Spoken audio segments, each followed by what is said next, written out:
والله يا معالي باشا الوزير، انا كل يوم في صلاه الفجر بدعي سعادتك ربنا يوفقك ويحفظكم دائما، امين يا رب. شكرا قوي.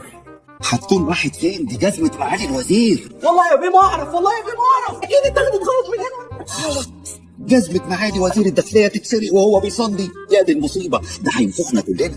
يا ابني بص كويس، في واحد هنا ولا ايه ده؟ مفيش غير القباب ينفع؟ قباب قباب. يلا يا احمد، احنا واقفين ليه؟ تمام يا فندم. يعني اذا سمحت سعادتك دقيقة واحدة. خير، في حاجة؟ لا يا فندم تمام يا فندم، بس هو اصل الجزمة بتاعت سعادتك مش لاقيينها يا فندم. مش لاقيينها ازاي يعني؟ يبدو ان حد اخدها بالغلط يا فندم. غلط؟ ده اسمه تهريج.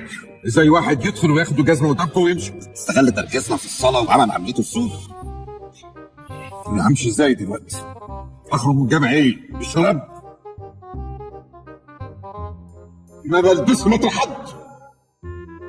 جزمة تيجي دلوقتي حالا. تمام يا فندم. والله يا معالي باشا انا مكسوف اخر كسوفه، ربنا ينتقم من اللي خدها يا رب، تبقى نار جهنم في رجليه وتشوي له صوابعه، قادر يا كريم. بسرعة المحل اللي في اول الشارع تجيب من عنده جزمة مقاس 43 بوش عريض. اتحرك بسرعة. حاضر يا فندم حاضر. يلا. بوش عريض. عدم المؤاخذة معالي باشا، هي الجزمة كانت جديدة؟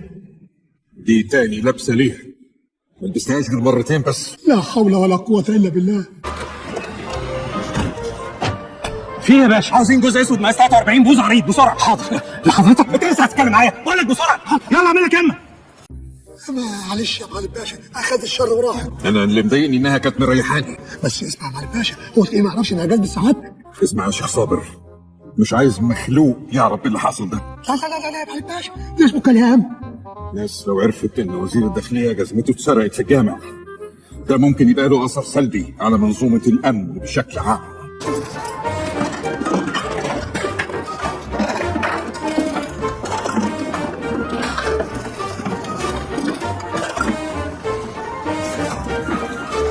يا باشا يا باشا، اصل البوز العريض شح شويه يا باشا، ما عنديش غير دي. بقول لك اسود اسود. والله ما عندي يا باشا. يا نهار اسود. ايوه يا فندم، دقيقه واحده هنكون قدام سيادتك، بس هو بالنسبه للون يعني ما فيش غير بيج.